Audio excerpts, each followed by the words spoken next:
como ustedes ya saben, así que sus compañeros tranquilamente pueden visualizarlo en otro momento, ¿sí?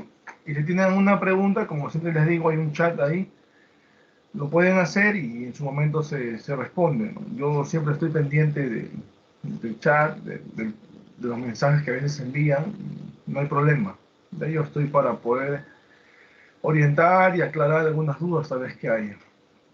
Muy bien, vamos a iniciar con esta unidad 15. Justamente ya realizamos la unidad 14 y le dimos las claves inclusive de esa unidad también, ¿no? Ahora, cuando hablamos de esta unidad 15 vamos a hablar de poesía hispanoamericana. Vimos la clase pasada lo que era la narrativa hispanoamericana. Y ambos van a tener influencia de un movimiento que se dio en Europa, ya dijimos ya también, ¿cierto? En Europa en 1909, justamente a través de un manifiesto llamado el Manifiesto del Futurismo, que es uno de los primeros sismos que justamente conforman lo que es la vanguardia. Y también mencionamos que no es el único ismo, hay otros sismos también que se desarrollaron, como por ejemplo, dijimos el expresionismo, el cubismo, mencionamos también el surrealismo, que es el ismo en realidad que impactó con más fuerza en América Latina. Inclusive en el Perú mencionamos que había varios que desarrollaron este ismo llamado surrealismo, como por ejemplo mencionamos a Xavier Abril, a Alberto Hidalgo, a Carlos Oquendo de Amat, mencionamos también a los que tenían seudónimo. ¿Se recuerdan cómo le decían a Rafael de la Fuente Benavides? Martín Adán. Excelente, Martín Adán, muy bien, Martín Adán, por ejemplo. O el más surrealista de todos, que se llamaba Alfredo Quispe Sacín. ¿Y cómo le decían a él? César Moro. César Moro, muy bien, ¿sí?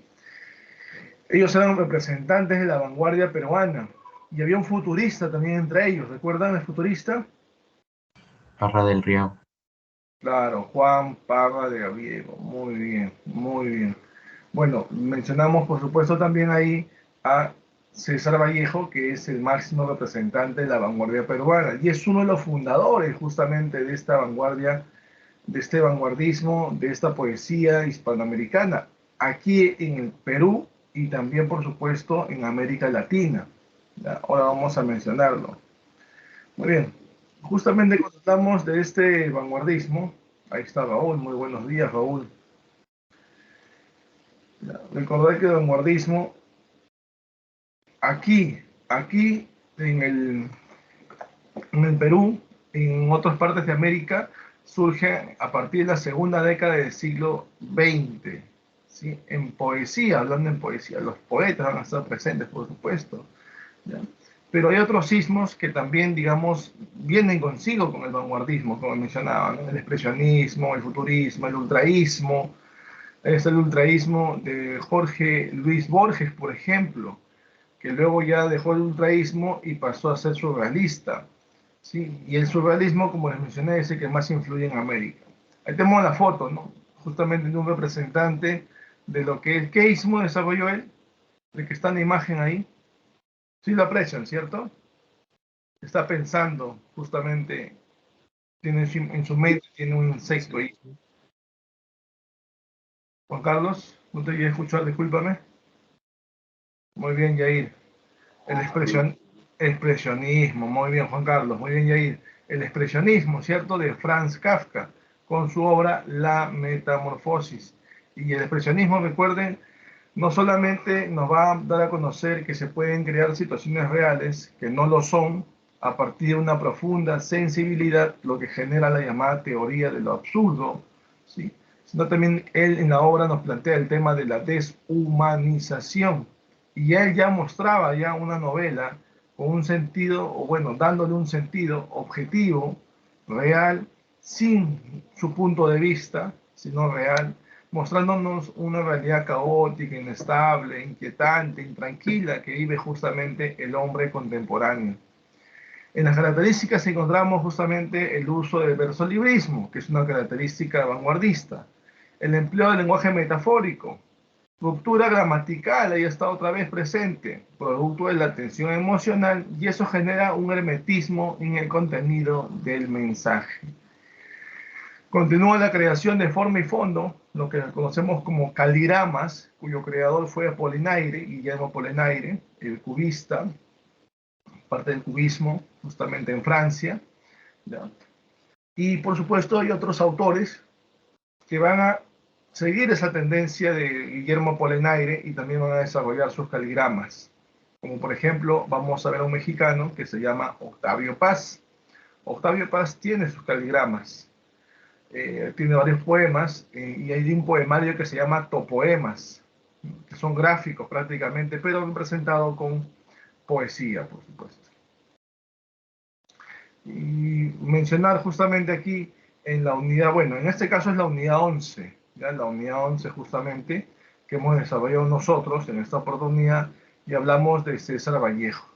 Y justamente en él recae una especie de retroalimentación porque hay que recordar que él, antes de ser un poeta vanguardista, él desarrolló otra etapa, ¿no? Que era el modernismo. Inclusive publicó una obra en 1918 llamado Los Heraldos Negros. ¿Ustedes recuerdan cómo se llamaba el primer poema de los Heraldos Negros? ¿Recuerdan? Los heraldos negros. Claro, donde decía hay golpes en la vida tan fuertes, yo no sé, golpes como el orden de Dios, decía, ¿no? Entonces, él al inicio fue un poeta modernista. Luego ya en 1920, tras un suceso que él, por supuesto, no cometió, un hecho que no cometió, él estuvo recluido en la cárcel 112 días. Y ahí escribe él este poemario que luego ya al salir lo publica, que se llamó, bueno, que se va a llamar cuando lo publica Trilce, que es de tendencia vanguardista. ¿Ya? Ahora, las temáticas de su obra expresa dolor, bueno, más que todo los contenidos relacionados al ser humano, la problemática, el destino del hombre, ¿sí? Por eso hablan de cuestiones humanas y sociales, ¿no? Y acá encontramos algunas obras, dijimos, de los Heraldos Negros, que en este caso en poesía es de tendencia modernista, Trilce, de tendencia vanguardista, publicada en 1922, y al año siguiente, nomás 1923, se enteró que podría regresar a la cárcel y terminó yéndose a Europa en 1923, se fue a Francia, a París, ¿no? Donde conoce, al final conoce a la que va a ser su esposa, Georgette Philippard, con quien viaja a otros países, por supuesto, ¿sí? Entre ellos estuvo en Rusia y por eso tiene un ensayo, inclusive mencionamos un ensayo llamado Rusia en 1931. También estaba contra el secreto profesional y otro ensayo llamado El arte y la revolución. Bueno, él escribe una serie de poemas, ¿ya? Pero que no tienen un título propiamente dicho. Entonces, cuando él fallece, recordemos, él fallece un Viernes Santo, un viernes 15 de abril, ¿sí? Fallece él. Prácticamente estos poemas que él escribió, su esposa Georgette Philippard y su amigo Raúl Porras Barnechea lo van a unir y le va a colocar el título Poemas Humanos. Ellos le colocan el título Poemas Humanos a ese poemario que es de tendencia socialista, se menciona. Socialista y es póstumo. Después de su muerte van a publicar este poemario con ese título que ellos proponen, no Vallejo, sino ellos. Y también encontramos el otro poemario que él sí escribió en vida, también igual que el otro, pero él sí colocó el título, que él iba a llamar España aparte de mí este cáliz, pero no lo llevó a publicar en vida. También es un poemario póstumo y también de tendencia social inspirada en la Guerra Civil Española, ¿sí? Entonces son obras líricas, ya hablamos de las obras expositivas, también tenía obras dramáticas. ¿Recuerdan las obras dramáticas de Vallejo, alguna de ellas? Una que estaba ambientada durante la época del incanato, por ejemplo, que se llama La Piedra Cansada. También estaba Lockout, Los Hermanos Colacho. Son obras dramáticas. También mencionamos ahí, aparte de dramático, expositivo y lírico, mencionamos también narrativo. Había una novela que era de tendencia social y un suceso que se dio en la mina de Quivilca. ¿Recuerdan? ¿Cómo se llamaba esa obra, esa novela? Yair, no te escuché, discúlpame. El tungsteno, profe. El tungsteno, muy bien, donde él también tuvo una labor en esa mina y en base a esa vivencia él retrata esa novela, El tungsteno. También estaba Fabla Salvaje también ahí. Bueno, y en cuentos, recuerda un cuento póstumo,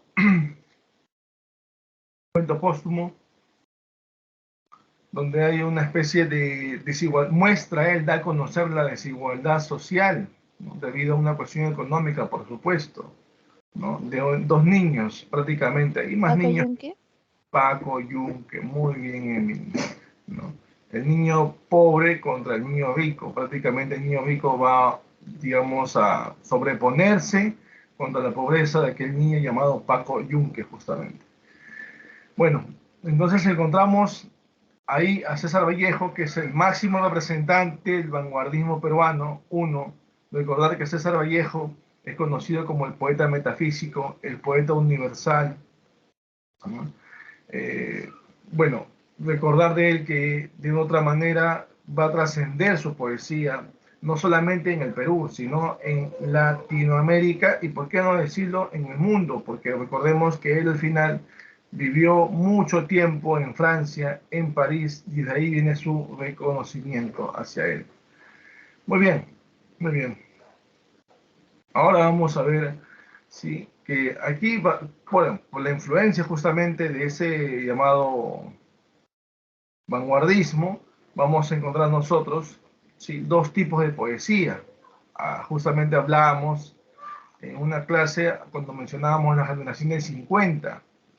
¿Recuerdan la generación del 50? Había dos tipos de poesía también, poesía pura y poesía social. La poesía pura no tiene un compromiso social, como se dice, es simplemente expresar sentimientos, emociones. ¿Ya? En cambio, la poesía social sí es de rechazo, de protesta, es una poesía que de otra manera busca crear sensibilidad en las personas de que algo está sucediendo mal en nuestro entorno, ¿sí? Y tenemos algunos representantes. Por ejemplo, en poesía pura encontramos a Vicente Huidobro. Él justamente, inclusive mencionamos que él era el gestor, el que va a crear este ismo llamado creacionismo, justamente, que era el ismo originario de América, lo dijimos ya. Encontrábamos también a Pablo Neruda, encontrábamos también a Jorge Luis Borges dentro de esta poesía pura. Y en la poesía social encontrábamos justamente, ahí está Pablo Neruda, está Nicolás Guillén, ¿sí? Con el ismo llamado negrismo, así se llama ese ismo. Ahí está la foto de él, inclusive, la foto de abajo. ¿Sí? En la parte inferior derecha está Nicolás Guillén. En la parte media está Jorge Luis Borges. Y en la parte superior derecha está Vicente Huidobro. En el caso de Nicolás Guillén, que es un poeta social también, él va a luchar contra la discriminación justamente hacia las personas de color, como dice, en contra de los negros, que mayormente los quieren esclavizar. Miren, siglo XX y seguían con el tema de esclavizarlos, de explotarlos. Ya no era posible eso, pero en algunos países todavía quedaban rezagos de esa, digamos, de creer que porque son de color negro tenían que ser esclavos. Entonces él con su poesía trataba de ubicarlos, mejor dicho, en contexto y decirle, oye, ya no estamos en el siglo XVIII o XIX, ¿no? Hasta ahí todavía, ¿no? Ya siglo XX ya no puede seguir con esa idea de la esclavitud, ya pasó esa etapa. Y tiene obras como, por ejemplo, Motivos del Son y Son Goroco Songo. Muy bien. Entonces, hasta ahí tenemos dos tipos de poesía influenciados, dijimos, por el vanguardismo. Profe, entonces, ¿quiénes son los, digamos, fundadores, iniciadores de esta poesía en Hispanoamérica? Ahora vamos a mencionarlo más adelante, pero hay representantes, ¿sí? Hay representantes. Justamente estos representantes encontramos en algunos países, como México, por ejemplo, como en Colombia, como Ecuador, como Venezuela, como Cuba, ¿sí? Encontramos algunos representantes. Por ejemplo, en México está Ali Chumacero, con su obra Páramo de Sueños. Páramo de Sueños. poeta mexicano, al igual que José Emilio Pacheco, que Rosario Castellano, Óscar Becerra y, por supuesto, el Premio Nobel Mexicano 1990, Octavio Paz, de quien vamos a hablar al final. En Colombia encontramos a Álvaro Mutis, por ejemplo. En Ecuador a Jorge Enrique Adón. En Venezuela a Juan Liscano. En Cuba a José Lezama. Son representantes. Hay más por si acaso, pero son los más, digamos, voceados, los más representativos. Inclusive Álvaro Mutis colaboró mucho con García Márquez en la obra Cien años de soledad, por ejemplo. Muy amigo de él, ¿no? De Gabriel García Márquez. En la foto que ven ahí, él es Alí Chumacero. Cada uno tiene una frase, ¿no? Pero ya eso se lo dejo para ustedes. Aquí encontramos también algunos representantes más. Por ejemplo, tenemos en Nicaragua, tenemos en Chile, tenemos en Argentina, tenemos en Uruguay también. El primero justamente es Ernesto Cardenal. La imagen que ustedes ven ahí pertenece a Ernesto Cardenal, ¿ya? Él es poeta, político. Su obra se llama Epigramas, ¿no? Siempre con un contenido burlesco, satírico, sobre la realidad que justamente se encuentra, ¿no?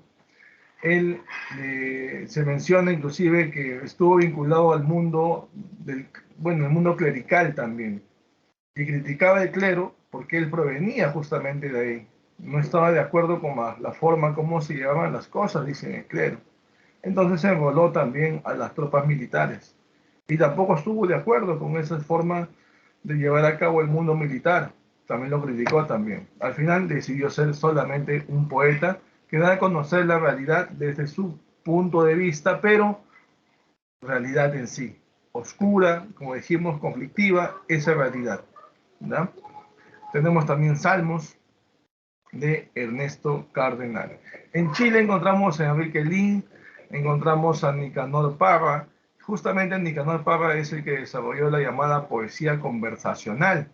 Es donde prácticamente el autor estaría conversando con el lector.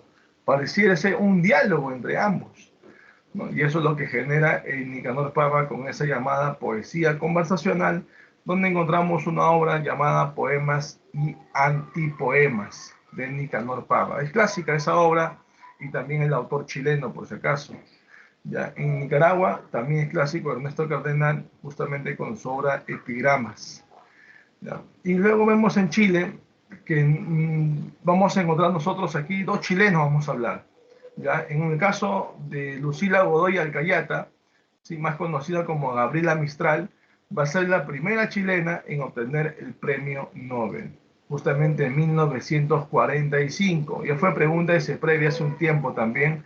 Ya su obra más importante se llama Desolación. Desolación se llama su obra más importante. ¿Ya?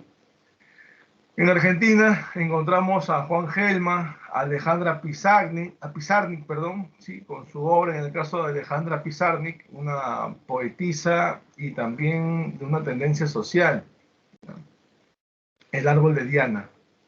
En Uruguay encontramos a Juana de Barborum con su obra Raíz Salvaje.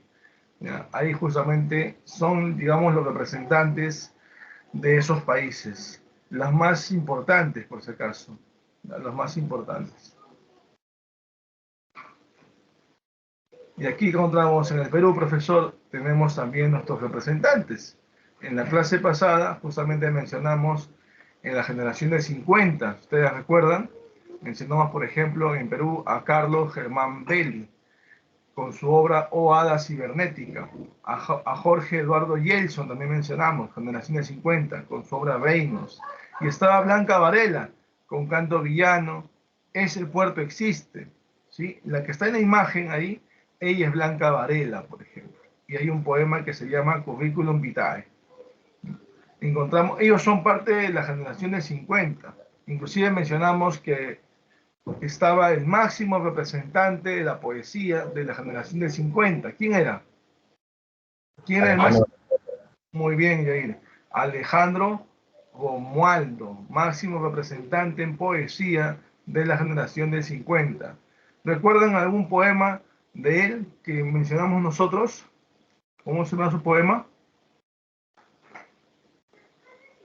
Canto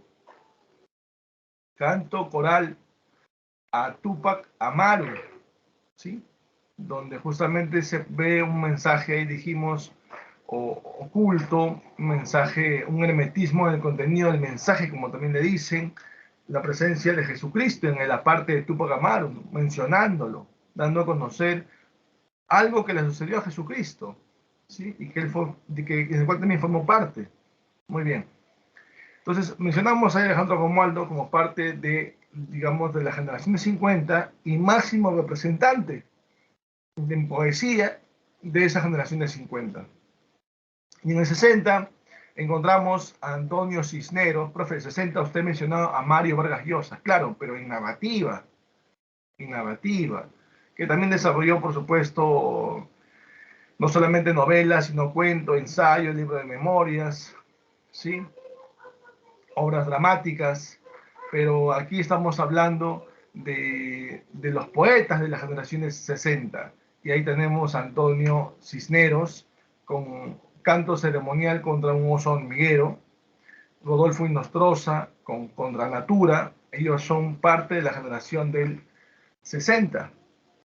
Y encontramos en el Perú, apareció nuestra Estela, la Estela Ramón, Estela de Raimondi, ¿no? Y acá encontramos villarrealinos. La clase pasada, justamente creo que les mencioné, ¿sí? Aquí vamos a ver villarrealinos. Por ejemplo, está Jorge Pimentel, ¿sí? Que es fundador de un movimiento que trascendió fronteras, no solamente aquí en el Perú, estuvo por México, inclusive hasta por España, este movimiento llamado Hora Cero. Su obra se llama Kenacort y Valium 10, es un poema muy interesante, yo les invito a leerlo, claro, hay mucho vanguardismo ahí, por supuesto, y el título a veces no necesariamente va ligado con lo que se menciona en el poema, ¿no? No siempre va ligado. Con los vanguardistas, recuerden, te pueden mencionar digamos, un tema, pero no tiene que ver nada con el contenido, ¿sí? Solamente es una cuestión de gustos, de pareceres, ¿sí? Y que quiere colocarlo porque a él le gusta, ¿no? Y no tiene que ver nada con el contenido del poema, por ejemplo. Muchas veces se aprecia eso, ¿ya? Con los vanguardistas, ¿eh? Con los vanguardistas. ¿Ya? También tenemos a Juan Ramírez, que también es fundador del Movimiento de Acero, ¿sí? Con vida perpetua. Tenemos a Enrique Verástegui, también es un fundador del Movimiento de Acero, ¿ya? En los extramuros del mundo. Y Carmen Ollé, que también es fundadora de este Movimiento de Acero, con su obra Noche de Adrenalina. Pero ¿quién encabezó el movimiento? Justamente fue Jorge Pimentel, el poeta villarrealino, ¿ya? Él estudió, por ejemplo, economía, pero a pesar de estudiar economía, se dedicó a la literatura, ¿sí? Hasta un punto, claro, ¿no? Porque luego ya, como les dije, con el tiempo uno quiere hacer algo, quiere ser algo, y sin embargo las circunstancias no se dan por X factores. Entonces tienes que dedicarte a otra actividad que lamentablemente, tal vez en cuestión de lucro, te va a dar mucho más que lo otro, ¿no? Entonces, algunos viven de su arte, otros viven de su profesión. Entonces, a veces se dan esas circunstancias, ¿no? Como les comentaba, creo, en la clase pasada, Gabriel García Márquez, por ejemplo, a él no le gustaba escribir, a él le gustaba ser periodista, ¿no? El profe, pero el periodista también escribe, sí, pero más que todo hace sus documentales o hace sus entrevistas, eso le gustaba a él. No le gustaba tanto escribir, pero lo hacía porque ese arte que él tenía al escribir justamente le abrió muchas puertas, y aparte la fama, ¿no? Y dinero, muy aparte de eso, ¿no? Muy aparte de eso.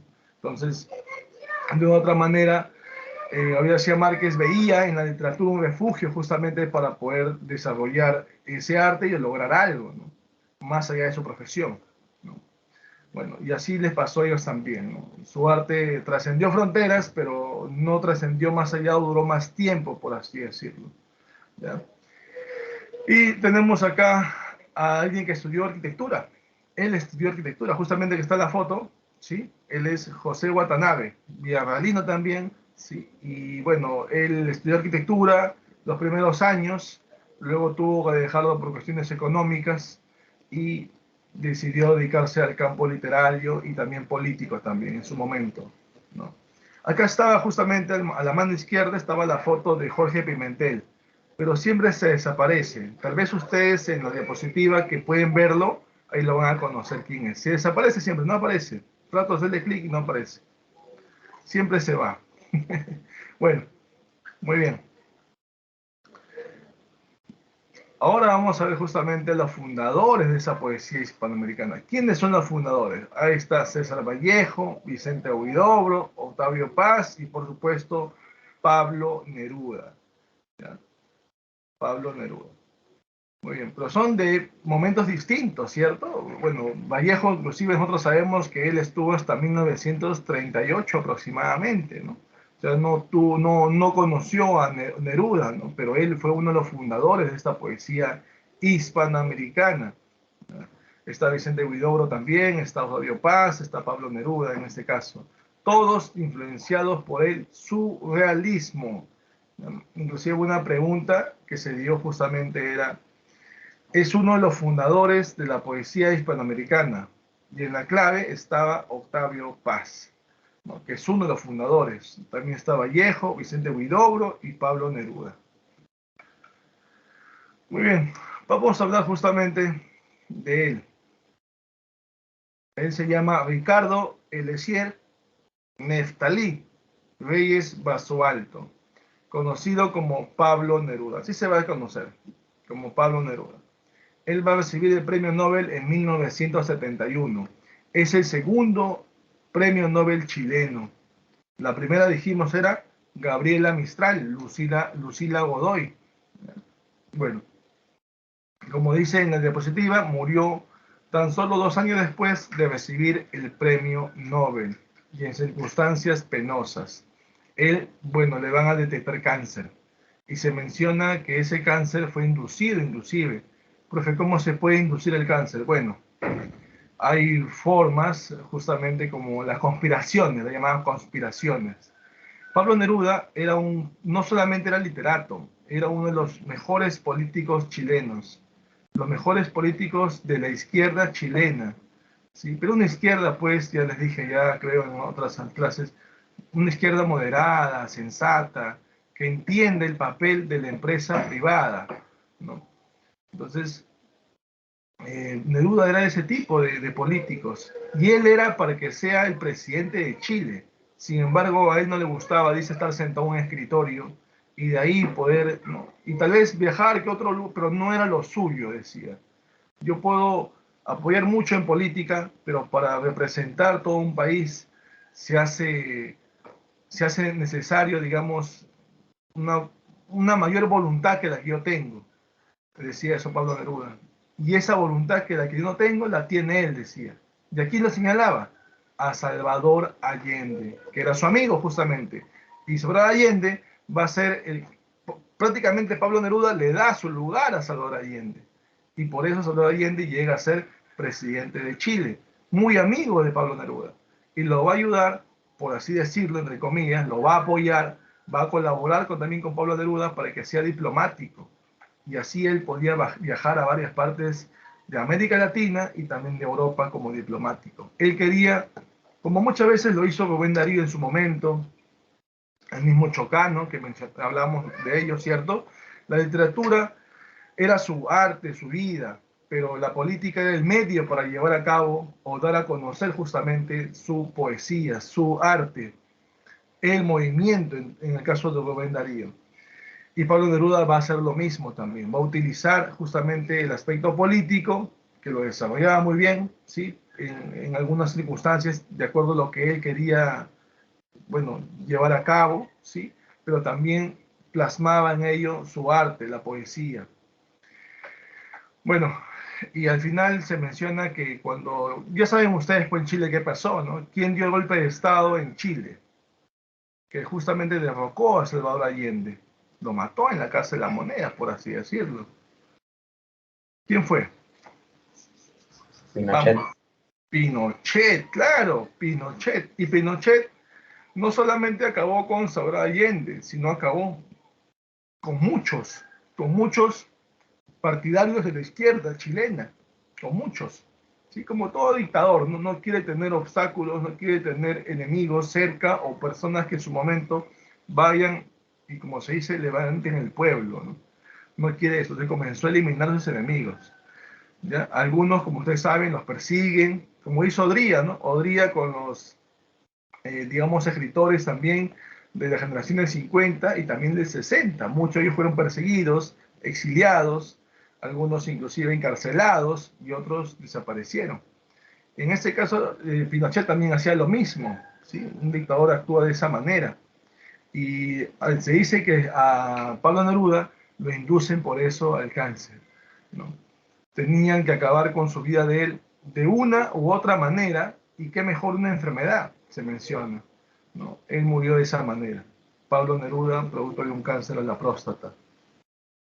Aunque algunos, inclusive hasta hace poco, están investigando el tema de su muerte, ¿no? Ya debido al avance científico o tecnológico, si es que fue inducido o es que se generó la enfermedad por sí sola, querían descubrir.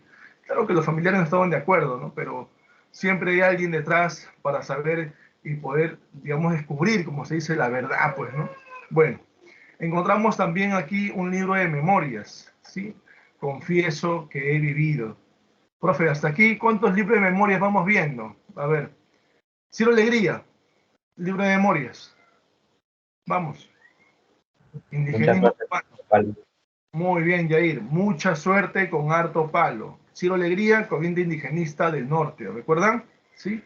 Bueno, después encontramos a Julio Ramón Ribeiro, que es integrante de la generación del 50 y máximo representante en narrativa de la generación del 50. Su libro de memorias, ¿cómo se llamaba? El clásico, ¿ah? Porque tiene otros también que hablan de su vida, pero ¿cuál es el más importante? Muy bien, campeón. Solo para fumadores. Solo para fumadores. Muy bien. Después mencionamos también ahí a Mario Vargas Llosa, libro de memorias. El pez. El pez en el agua. El pez en el agua. Mencionamos a Brian Echenique, que tenía memorias, pero él le llamaba antimemorias. Tenía tres, todavía tenía. Permiso para vivir, para sentir, y el último publicado en Chile en 2019, para Retirarme, Claro. para retirarme. Muy bien, se iba a retirar, ya no quería saber nada del mundo literario. Bueno, después tenemos también ahí a Gabriel García Márquez con su libro de memorias, Vivir para contarla. Y aquí a Pablo Neruda con Confieso que he vivido. Muy bien, son libros de memorias que hay que recordar también como parte de, digamos, el curso de literatura, pues. Y aquí nuestro amigo Pablo Neruda va a tener cuatro etapas. Cuatro etapas. Cuatro etapas. Profe, Vallejo tuvo tres, sí, dijimos modernista, vanguardista, socialista. Pero aquí va a tener cuatro etapas, que también se liga justamente su etapa de iniciación con el modernismo. Pablo Neruda era modernista en su inicio. Y ahí está el clásico 20 poemas de amor y una canción desesperada. Clásico, ¿no? Y encontramos también la otra etapa ya es surrealista, residenciaria, como se dice, o sea, vanguardista, ¿sí? Con su obra Residencia en la Tierra, donde hay una visión pesimista de la vida. Encontramos el poema Walking Around, Walking Around, y fue pregunta ya de ese Previ justamente. ¿Ya? Ese poema, Walking Around, ¿a qué poemario pertenece? Residencia en la Tierra. ¿No? Donde dice que sucede que me canso de ser hombre, dice. Y cuando dice que sucede que se cansa de ser hombre, no va al aspecto, como dicen algunos, de género, sino de la raza humana. Dijimos que solamente hay una raza, que es la raza humana. De ser humano a veces no se le entiende, ¿no? No se le entiende porque dice querer, amar a su prójimo y sin embargo le hace daño, le insulta. Entonces, en algo tan sencillo nada más, miren, ¿eh? Porque hay otros que llegan a matar inclusive, ¿no? Entonces ahí el hombre ya saben que es varón o mujer, se está deshumanizando, ¿sí? Entonces aquí también retrata ese tema en el poemario Walking Around, que forma parte de Residencia en la Tierra, una tendencia vanguardista, ¿no? Bueno, después tenemos una poesía social política, o sea, poesía social, pues, ¿no? Social política, social. Y tenemos ahí canto general. Canto General. Es el poemario que representa esta etapa. Y el poema que ha sido pregunta de Seprevi y de admisión inclusive de la Villarreal, justamente es Altura de Machu Picchu. Cuando colocaron ese poemario, dijeron quién era el autor, Altura de Machu Picchu. Entonces, el que menos, pues nunca va a pensar que un chileno va a hablar sobre un complejo arquitectónico tan importante para el Perú, ¿no? Aunque ellos quieren siempre los chilenos quedarse con todo lo nuestro, ¿no? Pero bueno, las claves habían 4 peruanos y un chileno, nadie más, ¿no? Y entonces la clave justamente era Pablo Neruda, que escribió Alturas de Machu Picchu, que forma parte de Canto General. Ya fue pregunta de admisión de la vida real y también de ese rey. Tenemos también la poesía profesional, que es una poesía, digamos, como netamente como poeta, por así decirlo, donde utiliza figuras literarias, donde utiliza algunas especies líricas que habían sido un tanto ya dejadas de lado, como por ejemplo la oda, donde se expresa alabanza, exaltación. Ya no había reconocimiento, pues, ya no había reconocimiento, ¿sí? Muy bien. Claro, lo clásico, ¿no? Como dice Raúl, hubiese marcado cualquier peruano, dice, pero no un chileno, exacto. Por ese motivo, lo que se trata aquí es de darle los tips, ¿no? No las fijas porque ya saben que en esta vida nada es fijo, pues, ¿no? Todo es relativo, decía Albert Einstein. Bueno, y es cierto, ¿no? Todo es relativo. Tenemos odas elementales, justamente, donde encontramos sencillez, tono vital y optimista, ¿no? Esa es la poesía profesional que desarrolló justamente Pablo Neruda. Y aquí hay alabanza al mar, al tiempo, al vino, a la cebolla, por ejemplo, ¿no? En odas elementales. ¿Ya? Entonces ahí están las 4 etapas. La primera modernista, o iniciación también le llaman. La segunda surrealista, o residenciaria, vanguardista, mejor dicho. ¿Ya? La tercera, la social, política, o social nada más, si quieren decirlo. Y la cuarta es la profesional. Ese es Pablo Neruda. Ricardo Eliezer Neftalí Reyes Basualto es su nombre verdadero, Premio Nobel 1971. Profe, yo he visto que hablan de los ejes de Pablo Neruda. Ah, también hablan de los ejes. Entonces, aquí vamos a encasillarlos de esta manera. El eje del amor sería de iniciación y residenciario. Es el eje del amor. Y el eje social sería de poesía social, política y profesional. Son los ejes que tiene también Pablo Neruda. O sea, si ustedes les preguntan cuáles son las etapas, son 4. Ahí están las 4. Si les preguntan cuáles son los ejes, 2. Amor y social. ¿Ya está? ¿Sí? Ese es Pablo Neruda. Y aquí está el poema Walking Around. Walking Around. ¿Alguien quiere acompañarme con la lectura? De repente, a ver, Yair, Juan Carlos, alguien, a ver ahí. Carla, Emily, ahí está Emily. Jean Paul.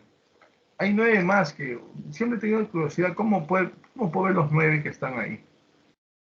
Ah, ya. También está Delit, está Ariel, está Camila, está Joaquín, está Jorge, mi tocayo, que la clase pasada también ahí estaba en el chat ahí. Está Carla también, bueno, Carla mencioné, Laurita, Mayer, Nayeli también está, pero ahí, ¿sí? Bueno, Carlita también está, ¿sí? Yo le ayudo, profesor. A ver, Adelit, genial Adelit. A ver, colabora con el curso. A ver, mi estimada Adelit. Walking Around.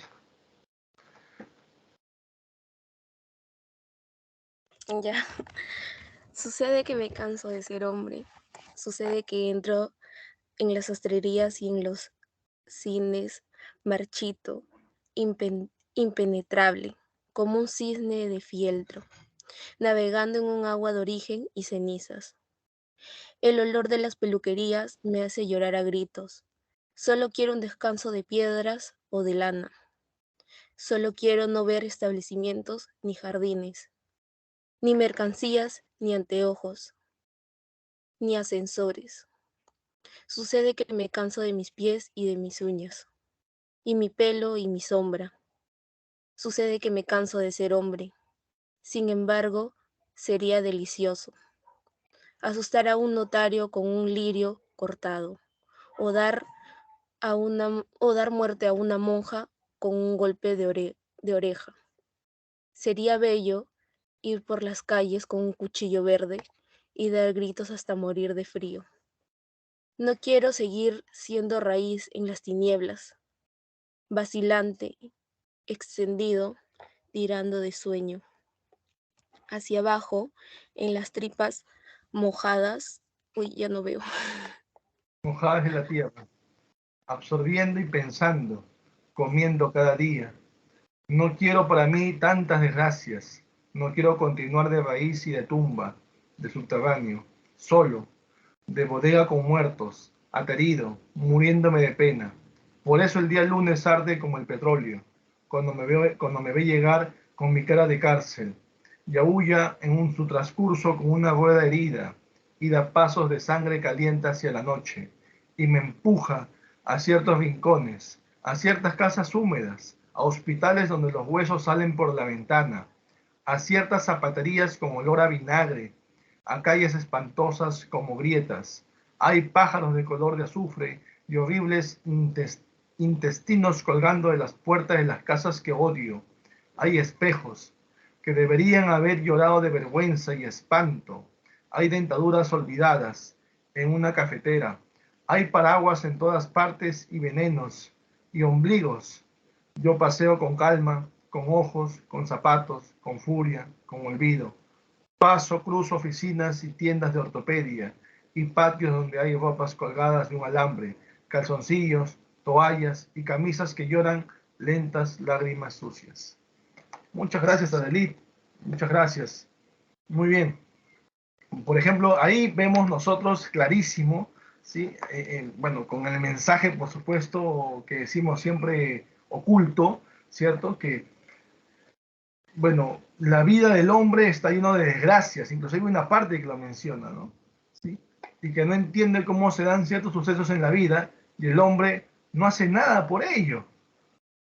Entonces, todo esto lo que nos dice aquí nuestro amigo Pablo Neruda es prácticamente que ya está cansado de la existencia humana, está cansado de existir, por así decirlo.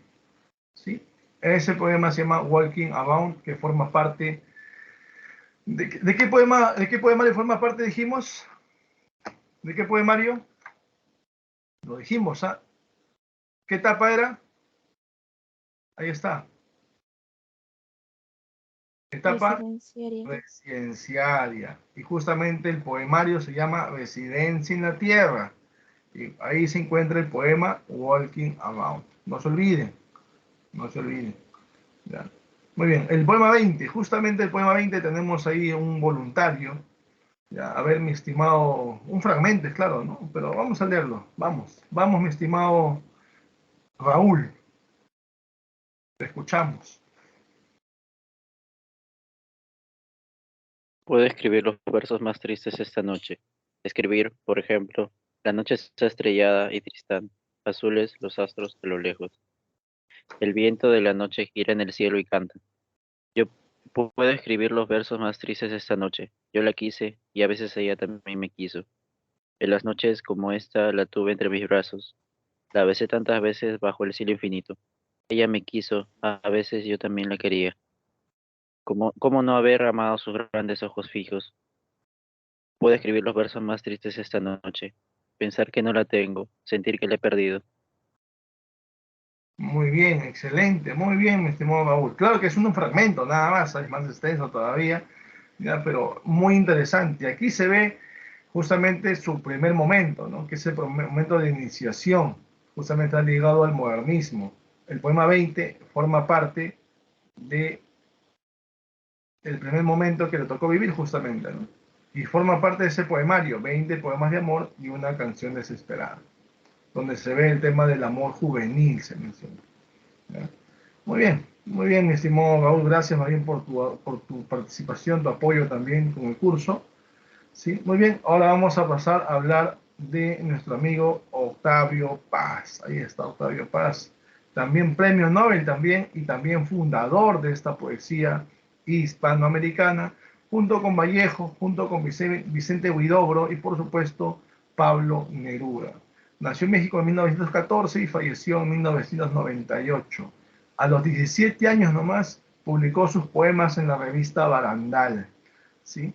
Estudió Derecho en la Universidad Autónoma de México y bueno, luego realizó los estudios especializados en literatura, ¿no? Estuvo de viaje por Estados Unidos, por Francia y por Japón, y también inclusive ocupó un cargo político, llegó a ser cónsul de la India. Y hay una anécdota ahí, ¿no? Porque él ocupa el cargo como cónsul de la India justamente para poder, digamos, aportar algo de humanidad en esa sociedad, bueno, en ese país llamado la India, ¿no? Porque ustedes saben que en algunos países de la India y otros que son de África mismo también, aparte de Asia, África también, encontramos mucha pobreza. Entonces él quería de otra manera aportar en algo en estos países del África y también de algunos de Asia, ¿no? Porque la India estaba cerca ahí. Y cuando él estuvo allá, se entera que en México había una protesta de unos estudiantes. Entonces, él estando en la India, envió un fax al presidente de aquel entonces mexicano y le dice que a esos jóvenes que están protestando los apoyen, ¿no? Le den digamos, que los escuchen y que solucionen sus problemas, ¿no? Son estudiantes universitarios y necesitan ser escuchados por su gobierno, por el gobierno en este caso. Y en vez de escucharlos, ¿qué hizo el presidente? Los reprimió y a muchos encarceló prácticamente porque generaron desmanes, es cierto, pero si hubiesen conversado desde un inicio no se hubiese llegado a ese punto.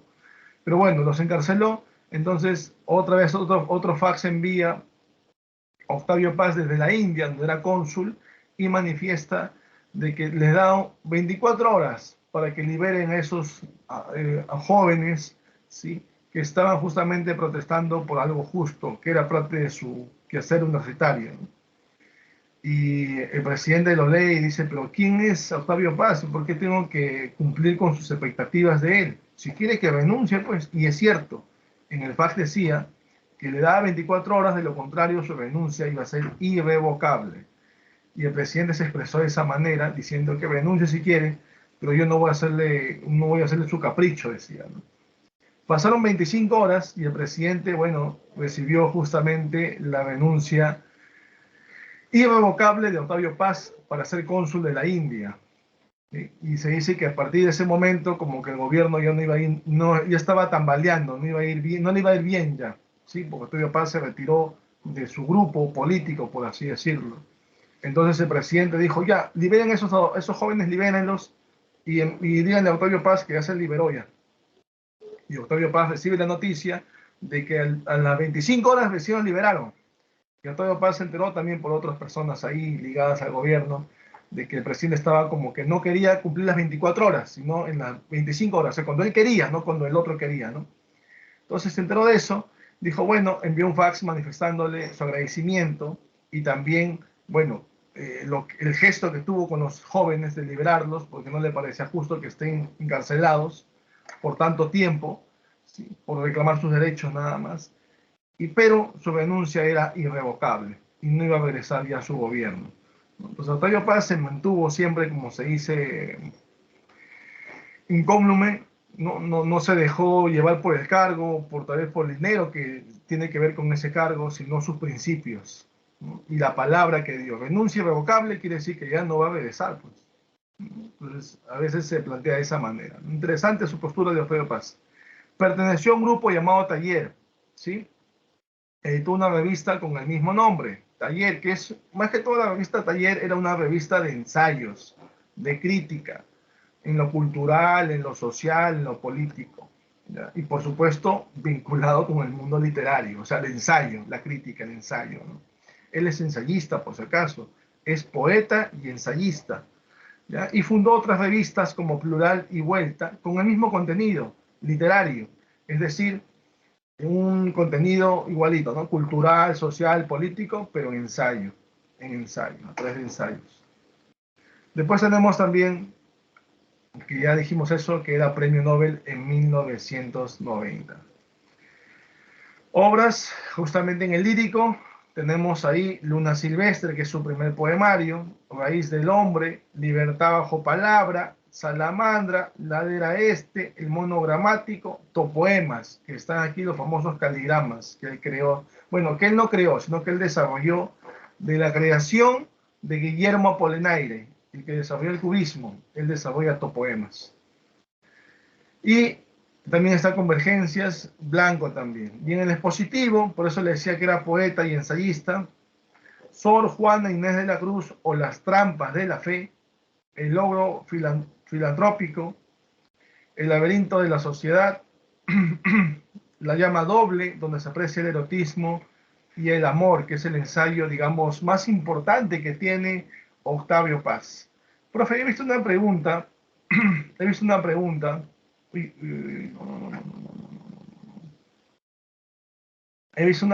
profe, donde dice, obra de Octavio Paz en la que está vinculada a la identidad mexicana.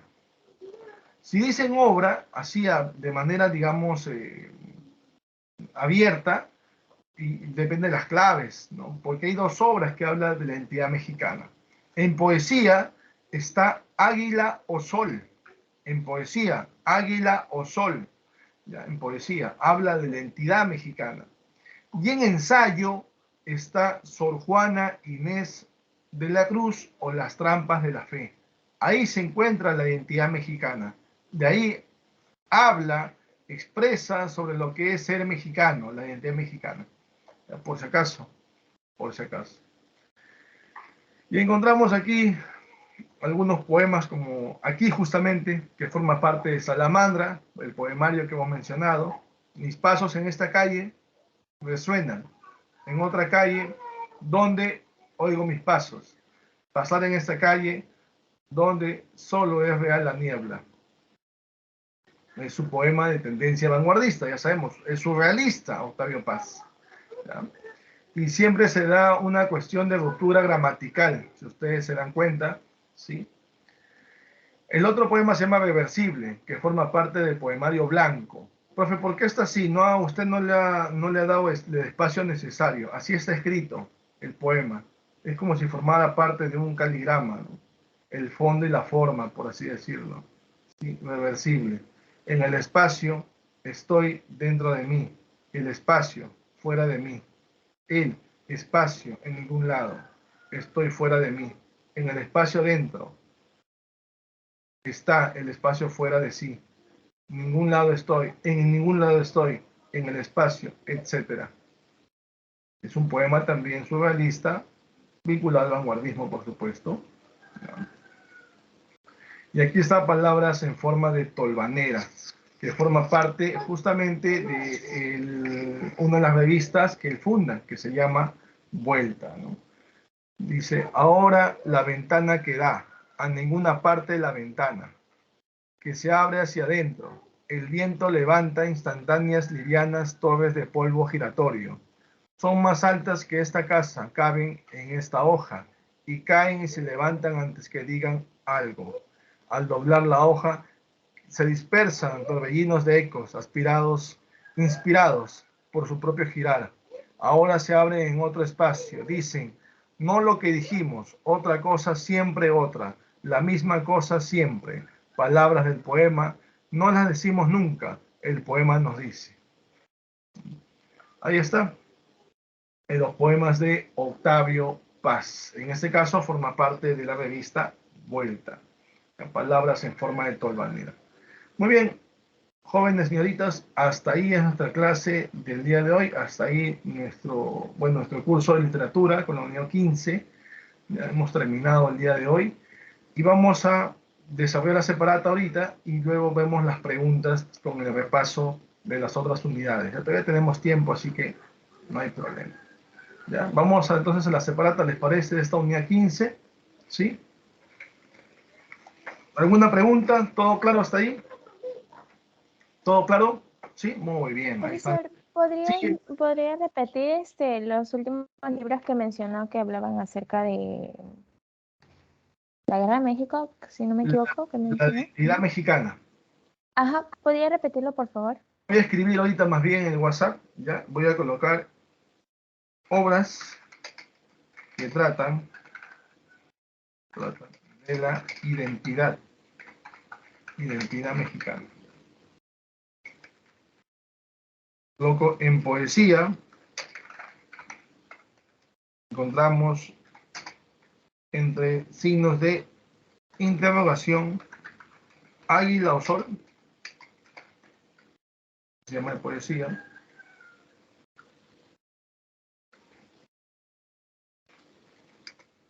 Y en ensayo, encontramos Sor Juana,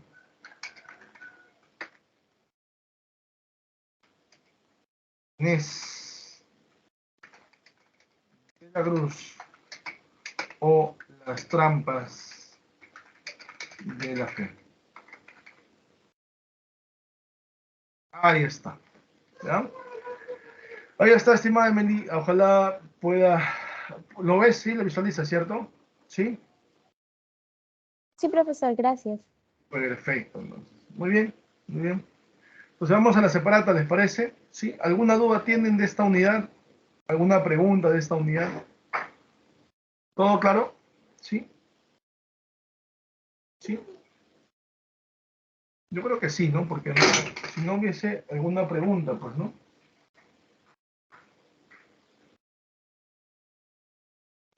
Algo está pasando. Bueno, muy bien.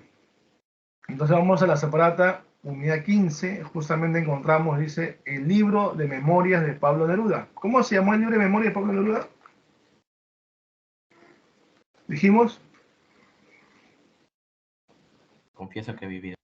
confieso que he vivido. Letra D, muy bien, letra D, confieso que he vivido. Y ahí están algunas. La primera, por ejemplo, Viví para contarla, es de Gabriel García Márquez. El pez en el agua es de Mario Vargas Llosa. Permiso para vivir es de Alfredo Abráez Echenique, dijimos ya. Profece Memorial de la Isla Negra también es una obra en poesía de Pablo Neruda, ¿ya? Pero no es un libro de memorias, netamente. Habla parte de su vida, es cierto, pero no es un libro de memorias, como confieso que he vivido, que sí es el libro de memorias. ¿Ya? Uno dado. Dos, ¿cuál de los siguientes enunciados no es correcto? No son correctos, dicen. A ver, ¿qué dicen ustedes? ¿La poesía de Neruda tiene 4 etapas? Sí. Vallejo nunca obtuvo el Nobel. Es cierto, nunca obtuvo el Nobel. Muy bien. 3. Residencia en la Tierra es un poemario modernista y neorromántico. ¿Qué dicen? No, ¿cierto? ¿Dónde está el poema Walking Around? No, pues, Residencia en la Tierra es la etapa residenciaria. Es justamente vinculado al surrealismo, o sea, es vanguardista. Esa no sería correcta. Y 4. La llama doble es un poemario. ¿Qué dicen? No, ¿cierto? La llama doble, dijimos, es ensayo. Sería la D. Muy bien, Adelit. La D. 2 dados. 3. El poemario se ubica dentro de la corriente vanguardista de Pablo Neruda y contiene a... ¿Cuál sería? Lo acabo de decir inclusive. Residencia en la Tierra, Walking Around. Muy bien, excelente. 3 dado. 4. Los poetas chilenos, Mistral y Neruda, obtienen el premio Nobel en los años... ¿Qué años? 45, Gabriela Mistral, y 71, Pablo Neruda. Sería la letra A. 5. ¿Qué tendencias vanguardistas marcaron la obra de Borges, Huidobro, Octavio Paz, respectivamente? A ver. Borges, recordemos, marcaron, ¿no? O sea, ¿cuál fue la influencia inicial, por así decirlo? ¿O qué es lo que desarrollaron en todo caso? Borges, Huidobro y Octavio Paz. Ultraísmo, creacionismo y surrealismo. Muy bien, la clave sería la letra A. Muy bien. Recordemos que Borges, después de ser ultraísta, pasó a ser surrealista, ¿no? Y Vicente Huidobro, si bien es cierto, recibió influencias del surrealismo, pero desarrolló el llamado creacionismo. Y Octavio Paz sí era surrealista. 5 avión, ¿ya? 6. Obra poética ultraísta de Borges, dice. ¿Cuál? Fervor en Buenos Muy bien, Fervor de Buenos Aires, muy bien. Recuerden que Borges era el maestro de la literatura fantástica. ¿Borges pertenecía al boom o pertenecía a los forjadores? A los forjadores.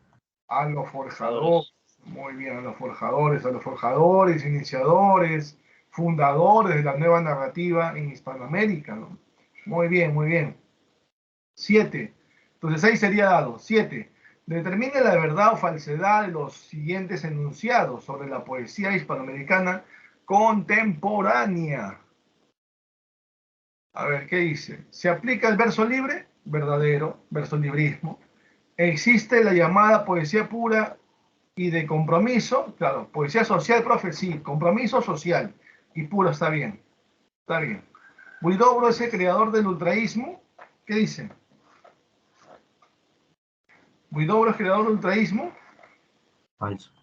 Falso, muy bien. 4. Vallejo se constituye como un fundador de esta poesía con Trilce. ¿Sí o no? 1920, pues. Inicia, Sí, profesor. claro que sí, vanguardismo, pues con Trilce. Yo les digo, a ver, les pregunto, un poco adelantando, a ver. O después mejor hacemos. No, después, en el repaso. 8. Marque la afirmación falsa de los siguientes enunciados.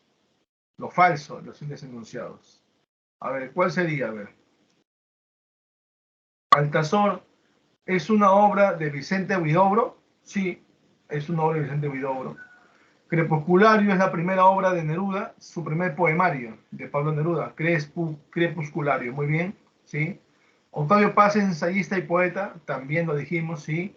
Canto General es un poemario dedicado a Latinoamérica, ahí está el poema Alturas de Machu Picchu, claro que sí. Y Borges obtuvo el premio Nobel en el 71, ¿qué dicen? Borges, No. no, Borges más bien rechazó el premio Nobel. Él no quiso ser ni nominado. Decía, ¿para qué me nominan si al final no lo voy a recibir tampoco? Decía Borges. No, Borges era un hombre de la derecha argentina, por si acaso. Borges también se vinculó a la política y perteneció a la derecha argentina. Borges decía que los premios Nobel solamente le dan a los que son de izquierda, por ejemplo. Y tal vez no se equivocó en su comentario. Tal vez no se equivocó en su comentario. Y entonces Borges decía, ¿qué hacen nominándome si yo soy un hombre de derecha? ¿Para qué me nombran si al final no me lo van a dar? Y tampoco lo pienso recibir, decía, ¿no? Borges era único también en su forma de pensar. Bueno, y profe, y entonces, ¿a quién le dieron el Nobel en 1971? ¿A quién? Al chileno Neruda. Neruda. Muy bien, campeón, muy bien. 8, enano entonces. 9. ¿A qué obra de Octavio Paz corresponde el siguiente poema llamado Las Palabras? Dales la vuelta, cogelas de rabo, chillen, putas, dicen, ¿no? Azótalas, tuérceles el gaznate, cocinero, desplúmalas, destrípalas, abástralas, hazlas poeta, haz que se traguen todas sus palabras. Bueno, ese poema forma parte de Libertad bajo palabra. ¿De quién es el poemario?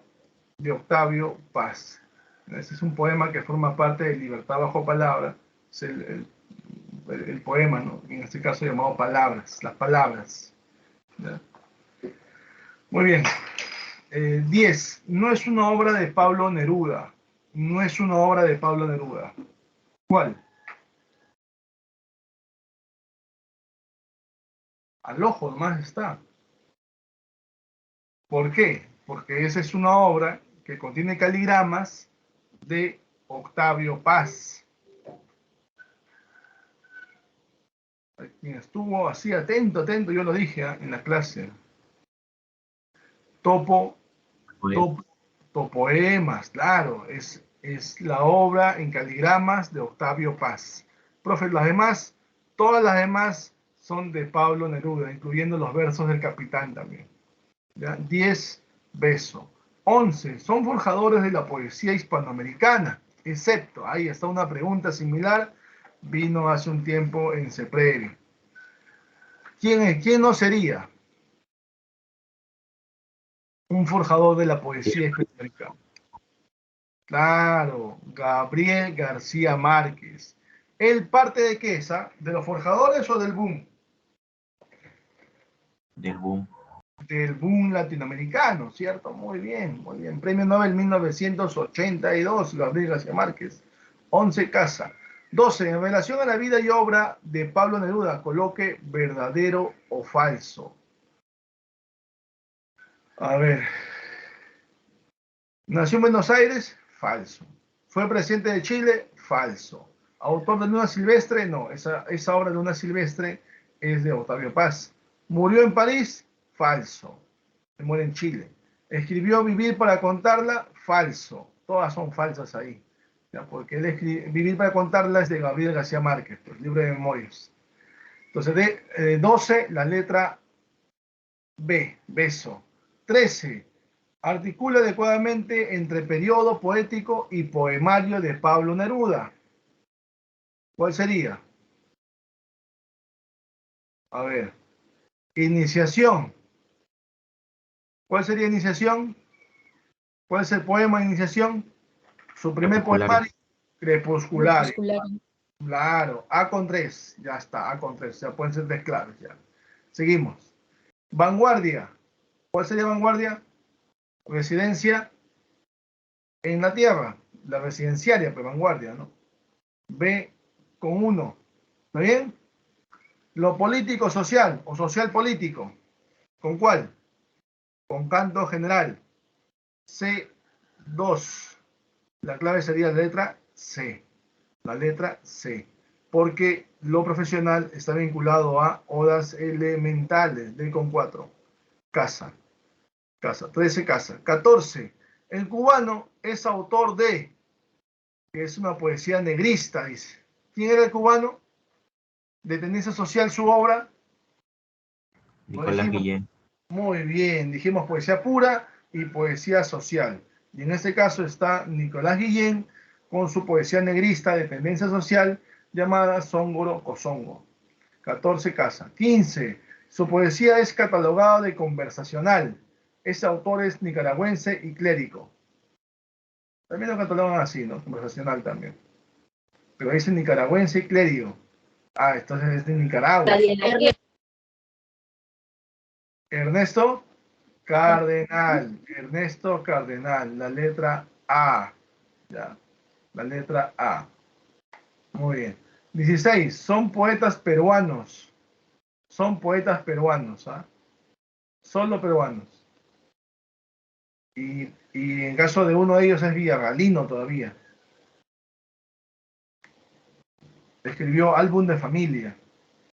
Le dije que inclusive, les mencioné inclusive que había sido arquitecto. Bueno, estudió para ser arquitecto, ¿no? Ingresó a la Facultad de Arquitectura. No terminó, pero sí iba a ser arquitecto. Letra C. José Watanabe y Enrique Verástegui. Letra C. 17. Especie que no desarrolló Borges. ¿Qué especie no desarrolló Borges? También se los dije. Novela. Claro, él no desarrolló novela. Él no desarrolló novela. Misceláneas, poesía, ensayo, cuentos, ¿no? Él desarrolló Borges, no novela. 18. Poema inmerso en canto general. ¿Cuál es? Lo dijimos también. El poema inmerso que forma parte. Alturas de Machu Picchu. Altura de Machu Picchu, avión. 19. Señal del ensayo de Octavio Paz. Es el ensayo de Octavio Paz. Las demás son poesía. Las demás son poesía. Letra E. El laberinto de la soledad. Es el ensayo. Y 20. ¿Quién obtuvo el premio Nobel en 1990? Lo dijimos también. Octavio. Paz. Octavio Paz. Muy bien. Octavio Paz. Muy bien. Excelente. ¿Alguna pregunta hasta ahí? ¿Alguna duda tienen? Bueno, como no hay dudas, vamos a pasar entonces al repaso. Pues nos quedan todavía 40 minutos. ¿Ya? Y vamos a ir a la unidad 11. ¿Ya? Cuando hablamos de la unidad 11 hablamos de vanguardismo, en este caso vanguardismo peruano. Y dijimos que el vanguardismo peruano se desarrolló justamente o llegó al Perú en 1920. ¿Sí? Justamente Vallejo en ese momento se encontraba en prisión y él escribe ahí un poemario que más adelante él publica en 1922 con el nombre de Trilce, ¿sí?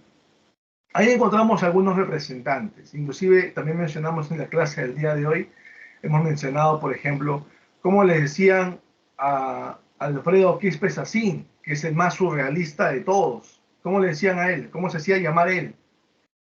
César Moro. César Moro, ¿cierto? La tortuga ecuestre es su poemario más importante.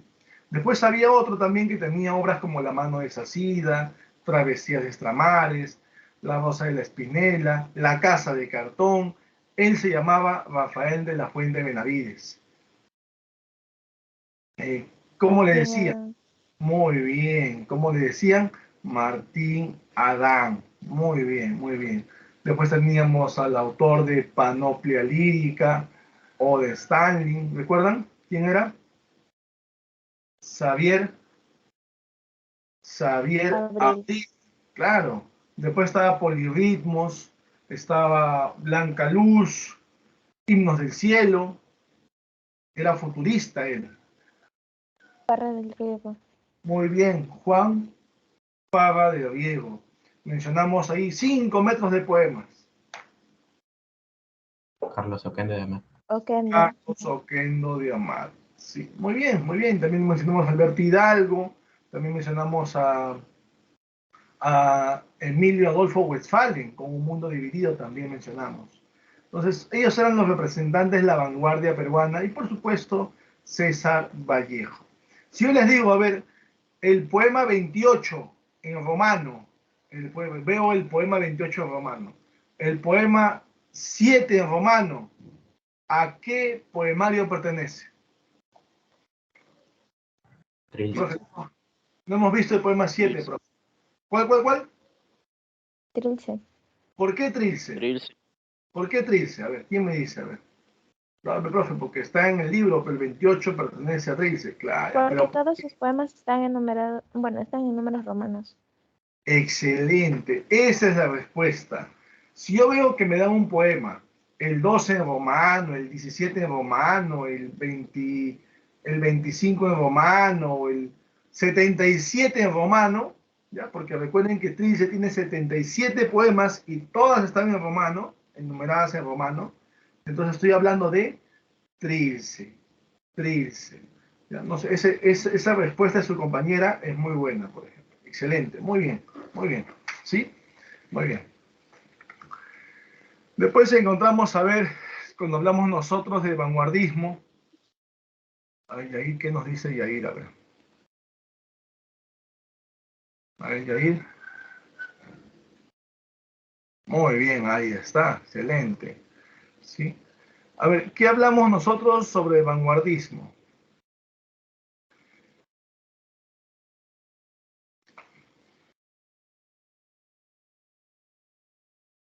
Ahí. Recuerdo mucho el tema justamente de las características vanguardistas, ¿cierto? ¿Qué decíamos del vanguardismo? Por ejemplo, en Trilce se aprecia un neologismo, ¿sí?, enigmático, porque hay palabras nuevas que no tienen significado, por ejemplo. Es una característica vanguardista, por ejemplo. ¿Ya? Experimentación en el lenguaje. Experimentación del lenguaje, muy bien. Hay una libertad irrestricta en la creación literaria.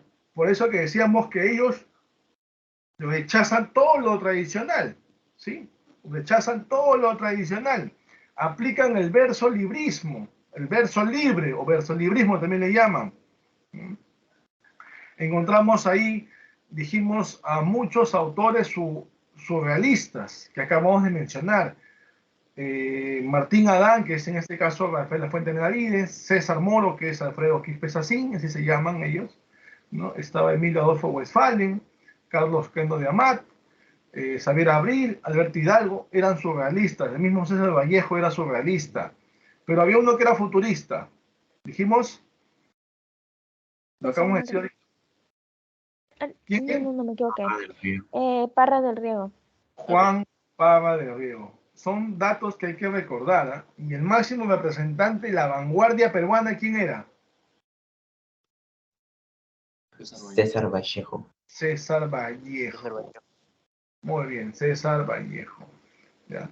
Son datos, no se olviden, hay que tenerlo en cuenta siempre. Profe, ¿y qué género desarrollaron en la vanguardia peruana? ¿Qué género literario se desarrolló en la vanguardia peruana?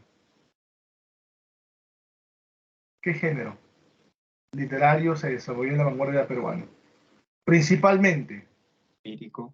Lírico, excelente, claro. Sí, profe, porque Vallejo también tuvo narrativo, tuvo dramático, claro. Es cierto, Vallejo desarrolló otros géneros, pero hemos mencionado nosotros más el género lírico, inclusive con Vallejo mencionamos sus dos obras, una modernista, otra vanguardista, y las dos póstumas y socialistas. Hemos mencionado ya, ¿cierto? Y recordemos que en el vanguardismo, en poesía, hay hermetismo en el contenido del mensaje. ¿Ya? Hay un mensaje oculto ahí. Eso no se olviden también, es una característica principal de esta vanguardia en poesía y que se da también en el Perú. Profe, ¿y vendrá algún estribillo, algún verso de Vallejo? Bueno, eso no lo sabemos, ¿no? Pero sí hay que recordar, si ustedes le dicen, por ejemplo, hay golpes en la vida tan fuertes, yo no sé, ¿qué poema es? Heraldos negros. Los negros. Muy bien. Si hay un poema, por ejemplo, que dice, me moriré en París con aguacero, un día del cual tengo ya recuerdo, me moriré en París y no me corro, un jueves como es hoy de otoño. ¿Dónde Poemas dices? Poemas humanos, muy bien. ¿Cómo se llama el poema? Piedra negra sobre el programa. Ahí presagia su muerte, muy bien. Entonces hay que recordar algunas partecitas, ¿no? que digamos representan, simbolizan, ¿sí? El verso de Vallejo, por ejemplo, ¿no? Cuando dice, pero el cadáver, ay, siguió muriendo. La masa. Masa, muy bien. Y acudieron a él 20, 100, 1000, 500.000, clamando tanto amor y no poder nada contra la muerte. Pero el cadáver, ay, siguió muriendo. Masa. ¿Y Masa a qué poemario pertenece? España, aparte de mí. España, aparte de Miestre Cáliz, que es póstumo y que estaba inspirada en la guerra civil española de tendencia socialista, por si acaso ese poemario también, ¿sí? Y si le dicen a ustedes, ¿qué estará haciendo esta hora mi andina y dulce Rita de Junco y Capulí? Idilio muerto. Idilio muerto, Clara Rita, ¿recuerdan? María Sandoval, la señorita, su primera pareja que tuvo Vallejo. Idilio muerto, ¿a qué poemario pertenece? Los heraldos negros. Los heraldos negros. Excelente, excelente. Bueno, esa es la unidad 11. Esa es la unidad 11. La unidad 12, vimos justamente lo que era el indigenismo peruano. ¿Sí? ¿Quién era el considerado iniciador del indigenismo peruano? Enrique López Albújar. Enrique López Albújar, conocido como Sansón Carrasco o también le decían León Cobos. ¿Con qué obra inicia ese indigenismo peruano? Cuentos andinos. Cuentos andinos. Cuentos andinos. Y recordemos que lo publicó en el año de 1920 justamente. Influenciado el indigenismo peruano por qué movimientos.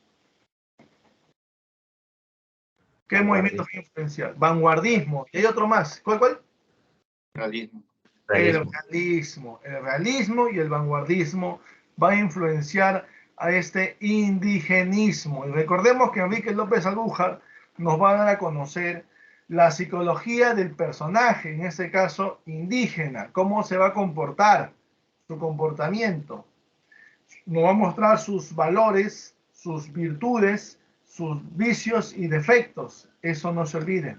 ¿Ya? Es una característica importante que desarrolló Enrique López Albújar sobre este indigenismo. ¿Ya? Ahora, a ver, su inspiración de Enrique López Albújar, ¿dónde estuvo situada? ¿En qué parte? ¿En qué ciudad? Porque recordemos que era abogado, llegó a ser juez y sus vivencias en una ciudad lo plasmó justamente porque ahí era juez, él revisaba sus expedientes y de acuerdo a sus expedientes, él publica cuentos andinos. ¿De qué ciudad obtiene esa información?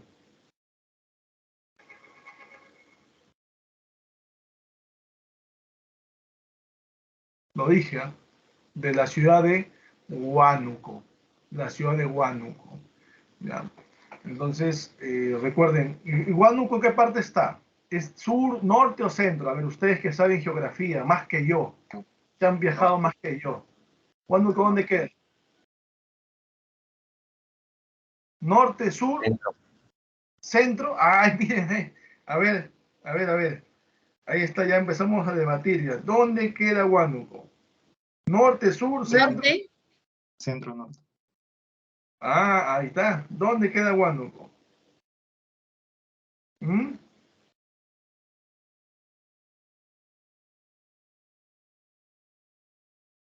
Claro, muchos van a decir norte, profe, ¿no? Pero está Centro, en el centro, claro. Centro y casi para llegar al norte está. Pero más que todo es el centro. Ya tiene parte norte, pero más que todo es el centro de nuestro país. ¿Ya? Por si acaso. ¿Ya? Porque si recordamos indigenismo, vamos a hablar de sur, norte y centro, ¿cierto? Y en el sur vimos a José María Arguedas. Y en el norte vimos a Ciro Alegría. Y en el centro a Manuel Escorza. Pero en este caso, Enrique López Albújar, sus cuentos andinos están retratados en la ciudad de Huánuco, que pertenece al centro de nuestro país. ¿Ya? Dando casi para el norte, pero centro de nuestro país. Muy bien. Eso también tengan en cuenta por si acaso. ¿Ya? Profe, si hablamos sobre el tema por ejemplo, quién es el máximo representante del indigenismo, ¿quién sería? ¿Quién es? José María Arguedas. Claro, no se confundan. Uno es el iniciador, que es Enrique López Albújar, y otro es el máximo representante del indigenismo peruano, que es José María Arguedas, conocido como el escritor, etnólogo, investigador del folclore peruano. Manifestamos que era el primer escritor bilingüe también. ¿Ya? Muy bien, muy bien. A ver, ¿qué obras recuerdan ustedes de José María Arguedas? A ver, en cuentos, había un cuento que era autobiográfico. Bueno, hay un libro de cuentos, en realidad, dentro de ese libro de cuentos, hay un cuentito que es autobiográfico, porque aparece el niño Ernesto, en que se representa José María Arguedas. Guarmacuyay. Ríos Profundos. Guarmacuyay, muy bien, amor de niño, ahí está Ernesto, ahí está. Y Guarmacuyay forma parte del libro de cuentos llamado Agua. Agua comprende el mismo cuento, el mismo título, Agua, Guarmacuyay y los escoleros. ¿No? Bueno, ese es en cuento. También tenemos la agonía de Basuñiti, dedicado a los danzantes de tijeras. Teníamos también el sueño del Pongo. Teníamos también Diamantes y Perdenales, también está ahí. ¿Ya? Bueno, en cuento. ¿Tenía poesía José María Arguedas? Había un poema en quechua que significaba muy bien, tatay, catatay, que significa temblar, ¿cierto? Tenía también, por supuesto, sus estudios folclóricos, ¿no? Tiene también lo que son novelas. ¿Cuál es su primera novela de él? Ambientado en Ayacucho, Puquio.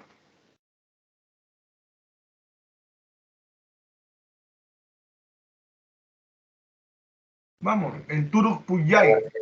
Jaguar, fiesta sangrienta, muy bien. Fiesta sangrienta, muy bien. Muy bien. Encontramos también, por ejemplo, la obra que cuando él estuvo en la cárcel, El sexto. El Sexto, porque la cárcel se llamaba El Sexto y él creía esa novela carcelaria, como algunos le llaman, El Sexto. Muy bien. También tenemos su mejor novela, donde se retrata justamente una especie de conflicto cultural, ya no de un niño, sino de un adolescente llamado Ernesto, que justamente llega a ese colegio es internado. ¿Cómo se llama?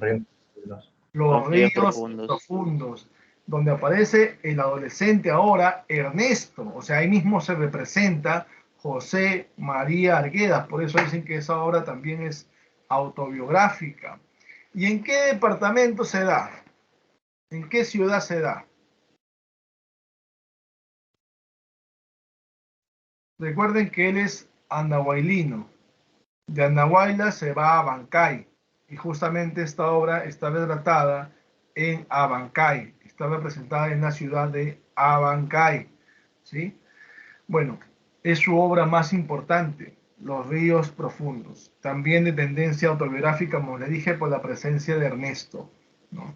Mencionamos también nosotros, cuando hablamos de José María Arguedas, una obra, una novela póstuma inconclusa.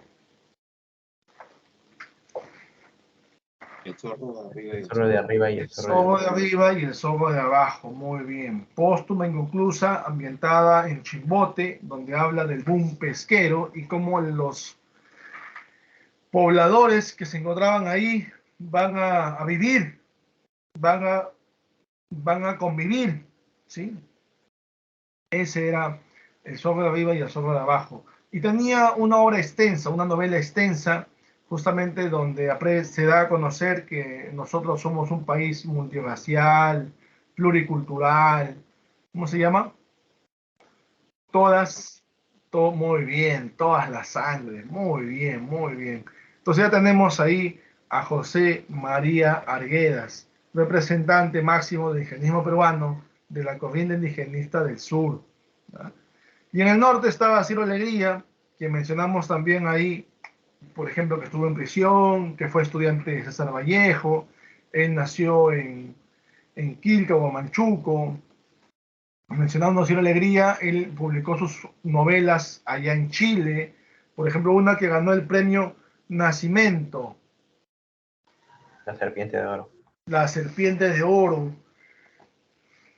Luego estuvo enfermo casi 2 años por tuberculosis y escribió una novela más y obtuvo un segundo premio, un segundo lugar, mejor dicho, por un concurso por la editorial Zig-Zag. ¿Con qué novela? Los perros hambrientos. Muy bien, muy bien. Entonces hay que recordar sus obras. Él tiene un libro de memorias que hemos mencionado que se llama Mucha suerte con harto palo, Ciro Alegría, ¿sí? Él tiene una novela que la publicó también y también ganó un premio por la editorial en Nueva York llamada Farrar and Reinhardt Company, ¿no? La editorial le otorgó un premio a su novela. ¿Cómo se llama su novela? El mundo es ancho y ajeno. El mundo es ancho y ajeno, donde el tema es la lucha por las tierras, pero entre peruanos. Un hacendado abusivo llamado don Álvaro Amenábar quiere no solo quitarle las tierras a los comuneros que antes eran Rumi y después son Yanañawi, sino quiere que trabajen en su mina y ellos se van a rehusar. ¿Sí? Rosendo Maki se rehusó a que su pueblo, llamado Rumi, mueran en un socavón. No quería eso para su pueblo. Lo golpean a Rosendo Maki brutalmente, matándolo después, por supuesto, y les prácticamente quieren obligarlos a que trabajen ahora en la mina. No quieren, se van del pueblo de Rumi, dejan esas tierras y forman otra, o van a fundar otra llamada Yanañawi. Y ahí aparece el último alcalde de ese pueblo, que antes era Rumi o de Yanañawi. ¿Cómo se llama el último alcalde? Benito Castro. Benito Castro. Benito Castro con el pueblo ahora se va a enfrentar a don Álvaro Amenábar. O sea, es una lucha por las tierras, porque ellos quieren luchar por sus tierras, pero él quiere explotarlos en esa mina y no se van a dejar de explotar y se da el enfrentamiento por eso. Claro que es desigual porque don Álvaro Amenábar al final va a arrasar con los comuneros de ese pueblo, que antes era Rumi y ahora se llama Yanañawi. Bueno, también tenía obras póstumas inconclusas, Ciro Alegría como Lázaro, El dilema de Graus también estaba ahí, ¿sí? Muy bien, muy bien. Y tenía cuentos como Duelo de Caballeros, como Calixto Garmendia, como La ofrenda de piedra, por ejemplo, ¿ya? Bueno, esa era la corriente indigenista del norte, Ciro Alegría. Y en el centro encontrábamos a Manuel Escorza, quien denunció en sus obras, como en su novela Redoble por Rancas, la lucha por las tierras pero ya no de un hacendado peruano contra los comuneros peruanos, sino de una transnacional minera, la Cerro de Pasco Corporation, quitándole las tierras a los comuneros de Rancas. Y ahí se llama por eso la novela Redoble por Rancas. Es una novela de tinte social, de protesta contra los abusos y prácticamente muerte de los comuneros de Rancas, ¿ya? Apoyado por el Estado, por si acaso. Manuel Escorza tiene Redoble por Rancas, tiene Historia de Garabombo el Invisible, El Cantar de Agapito Robles, son novelas que tiene Manuel Escorza. Y en poesía encontramos Los Adioses, Imprecaciones. Él es un representante también de la generación del 50. ¿Ya? Muy bien, hasta ahí vimos. Profe, se nos pasó tal vez una obra del iniciador del indigenismo, porque hay una obra del iniciador del indigenismo donde plantea el tema que el amor es capaz de sobrepasar las barreras raciales y sociales, donde hay esclavitud justamente hacia el hombre negro, al hombre, ¿no?, de color negro, ¿no?, así le dicen, ¿no?, el hombre de color. Bueno, La Che. Matalache, Matalache de Enrique López Albuja. Muy bien, hasta ahí indigenismo peruano, unidad 12. ¿Sí? ¿Alguna duda tienen? Hasta ahí. Si a ustedes le preguntan en qué obra encontramos a Rosendo Maki, Benito Castro, ¿en qué obra? El mundo es sencillo, ¿no? El mundo de Sancho. ¿Cómo se llama el pueblo ahí? El pueblo. Rumi, muy bien. El pueblo se va a llamar Rumi. Muy bien. ¿Qué pasó, Raúl? ¿Por qué estás así, un poco contento estás? ¿Esa cara de felicidad o...? Muchos datos, profe, va a decirme seguro. Bueno, bueno. ¿Qué pasó, Raúl? A ver, cuéntanos. Bueno, ya nos contará Raúl, ya, ¿qué pasa? Ahí está Raúl, tal. Sí, pues parte de, pues Raúl, es parte de, pero están las precisas, no estoy ahondando en detalles por si acaso, ¿no? Las obras, sus situaciones, ¿sí? Lo que pueda desarrollarse tal vez, ¿ya? Muy bien, muy bien. Vamos a la unidad entonces, la unidad 14, justamente generaciones 50, 60 y 70 que vimos hace poco, ¿sí? Y cuando hablamos, a ver, de 50, 60, 70, bueno, del 50 a 60, ¿qué tenían en común? ¿Qué tenían en común? La dictadura. Muy bien, ¿de quién? ¿Ah? ¿La dictadura de quién? De Odría. Muy bien, de Manuel Odría, quien los va a perseguir, los va a encarcelar o genera el exilio, ¿sí? Y recordemos, a ver,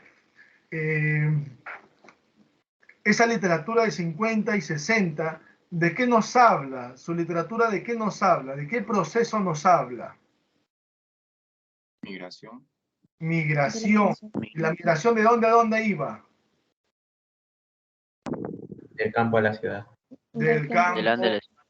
Muy bien, del campo a la ciudad. Y recuerden, ahí había una problemática del campesino, ¿sí?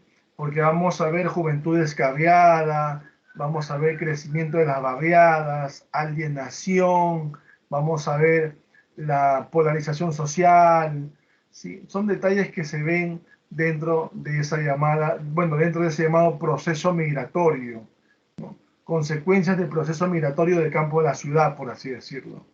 Muy bien, muy bien, muy bien, muy bien, muy bien. Excelente, excelente. Ahora, dijimos en poesía había representantes, ¿cierto? Había representantes en poesía y estaba ahí el máximo representante de la generación del 50. ¿Quién era? Julio Ramón Ribeiro.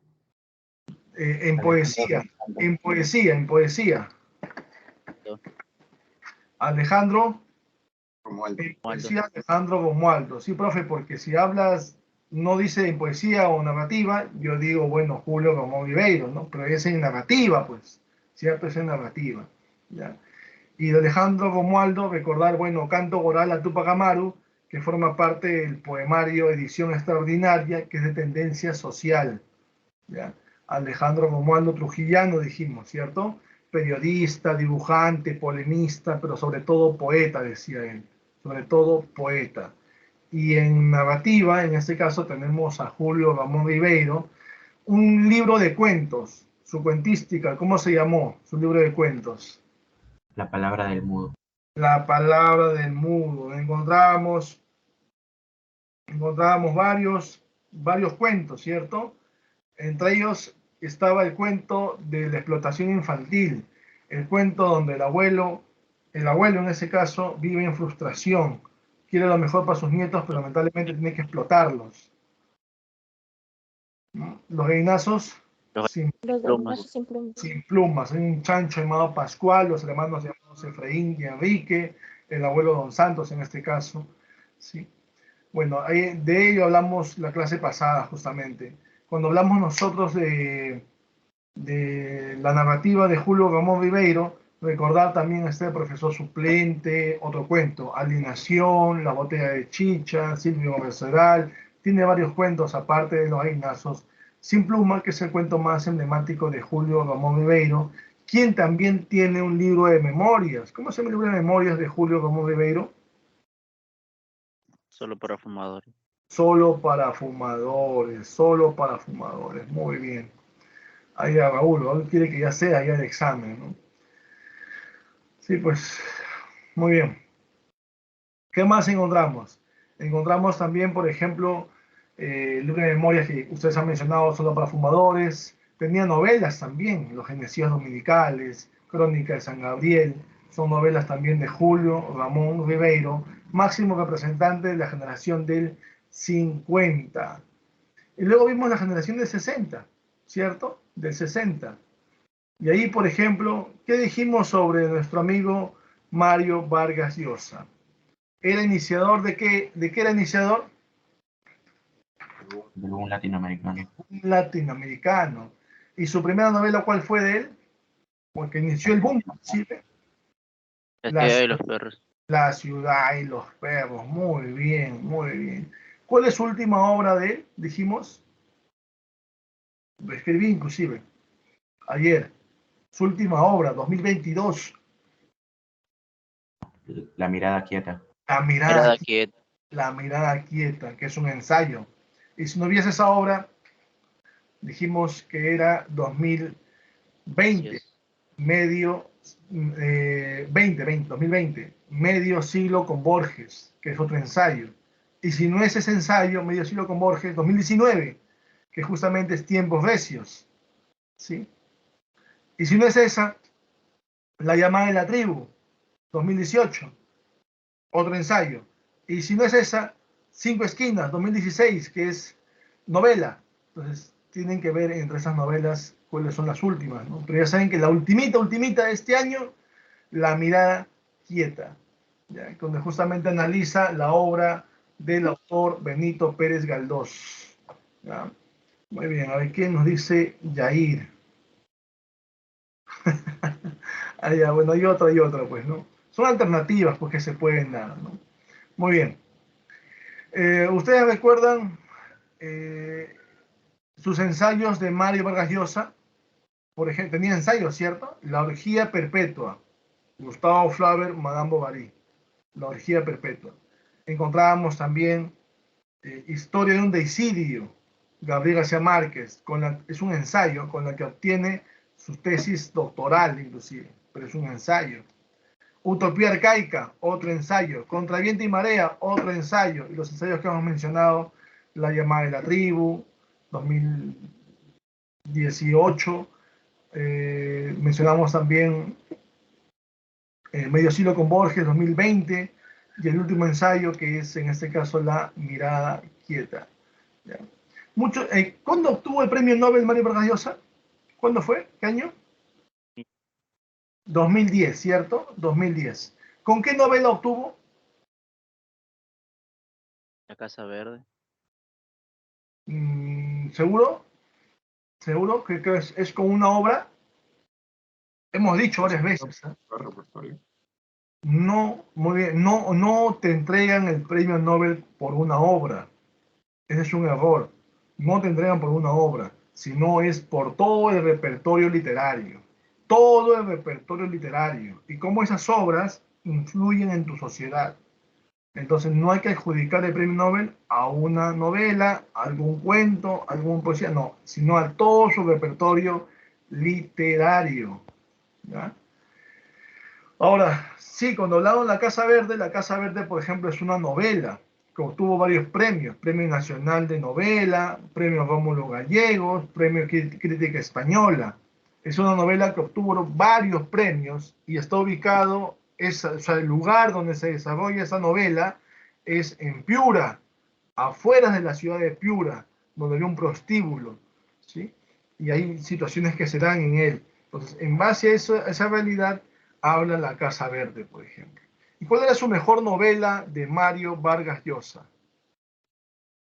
Conversación en la catedral. Conversación en la Catedral, donde justamente habla la dictadura de Manuel Odría, ¿sí?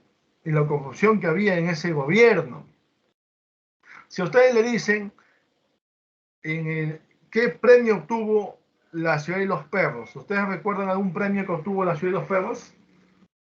Dos principalmente. El primero, Biblioteca Breve. Y el segundo, Crítica Española. ¿Ya? La Ciudad de los Perros, que es la obra iniciadora de este llamado boom latinoamericano. ¿Ya?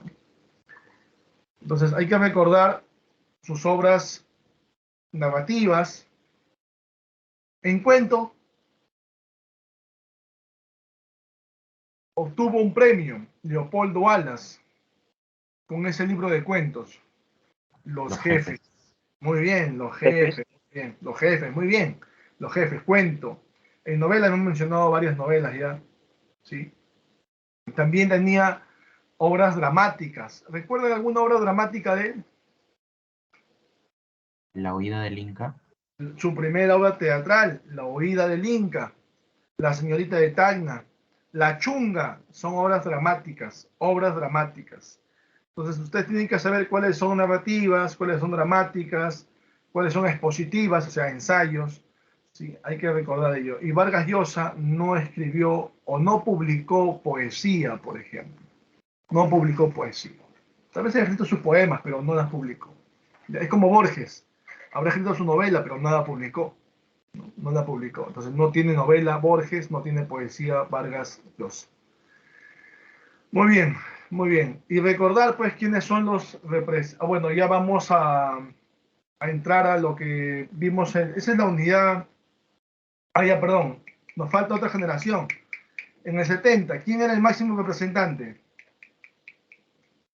Alfredo Bryce Echenique. Muy bien. Ya tenía cuentos y también tenía novelas y tenía sus antimemorias, que son las memorias, ¿cierto?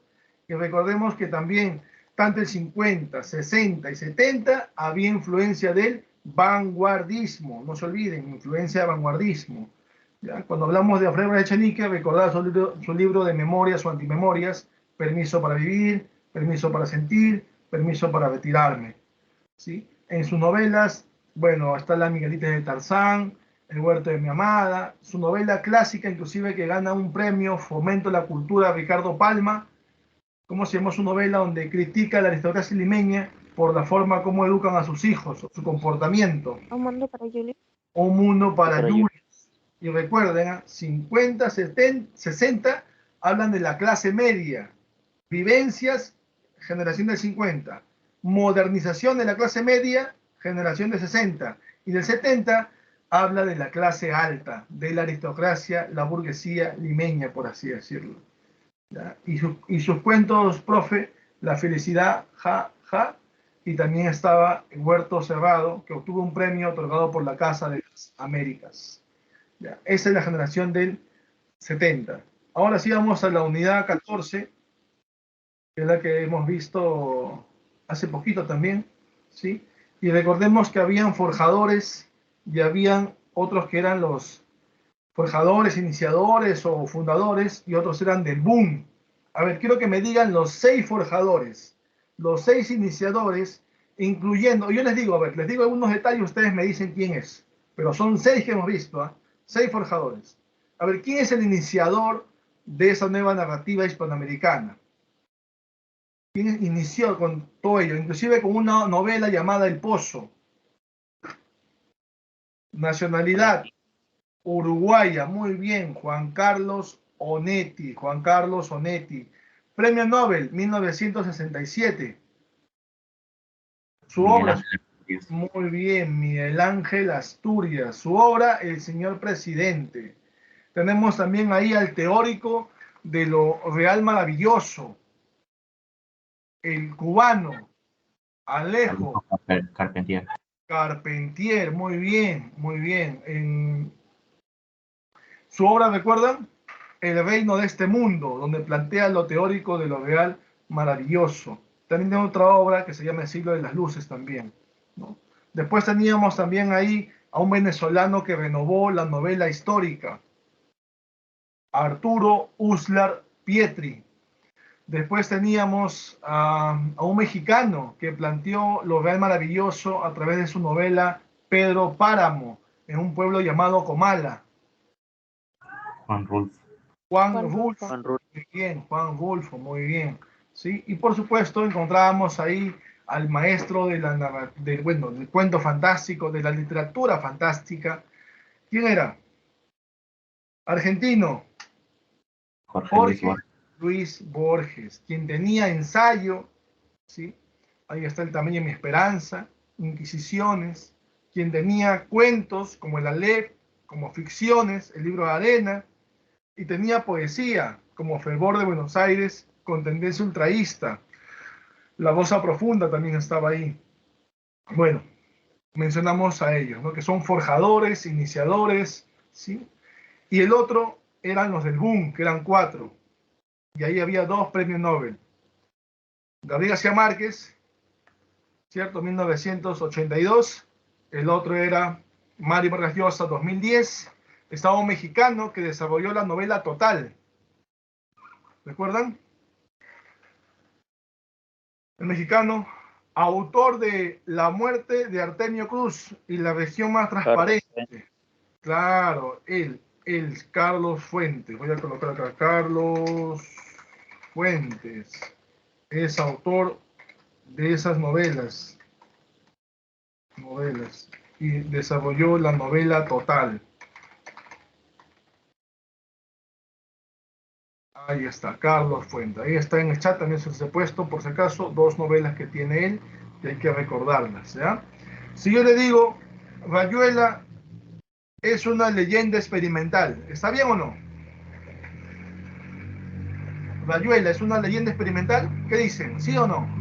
Es una novela experimental. Profe, es una novela, muy bien, es una novela experimental, muy bien, no leyenda, no poesía, no cuento, no mito, no, es novela, no se olviden eso, ¿ya? Muy bien, muy bien. Yo les digo, a ver, el último que descifró el pergamino, o el penúltimo que descifró el pergamino de la familia Buendía, de la última, o la penúltima generación, mejor dicho, la penúltima generación, se llamó José Arcadio. ¿Ustedes qué me dicen? ¿Sí o no? ¿Sí o no? El penúltimo se llamó José Arcadio, que descifró el pergamino de Melquiades. ¿Sí o no? No, No. ¿Cómo se llamó? Aureliano Babilonia. Aureliano Babilonia. Muy bien. Inclusive el último también va a tener por nombre Aureliano, ¿cierto? Muy bien, muy bien.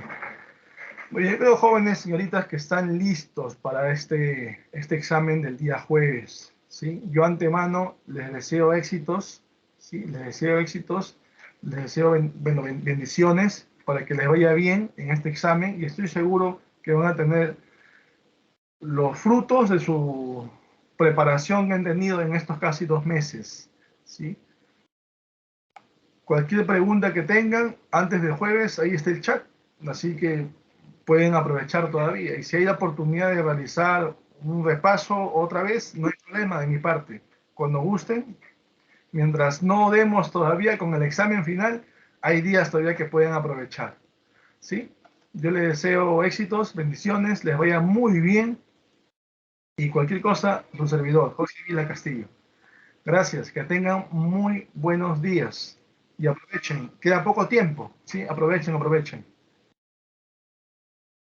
Gracias, gracias a ustedes. Gracias por... A ver, Juan Carlos dice, profe, la última novela de Vargas Llosa. Ah, ya muy bien, a ver, para no irnos sin responderle a Juan Carlos. ¿Cuál es la última novela de Vargas Llosa? 2019, Tiempos Recios. A ver, Juan Carlos, voy a escribirlo. Tiempos Recios. A mí me gusta siempre contestar. Siempre me gusta contestar. Ahí está, mi estimado Juan Carlos. Gracias, Emily, Raúl, Emily, por apoyarnos en la lectura de los poemas. Ahí también Raúl, también por supuesto. Muy bien. Gracias, gracias a ustedes. Les vaya muy bien. Éxitos. Un gusto, mis estimados. Hasta otra oportunidad, tal vez ya en la universidad, y ahí algún día nos veremos. No, claro que por las cámaras a veces no vamos a recordarnos, pero tal vez ahí por los apellidos, por los nombres, tal vez. ¿No? Muy bien. Les vaya muy bien.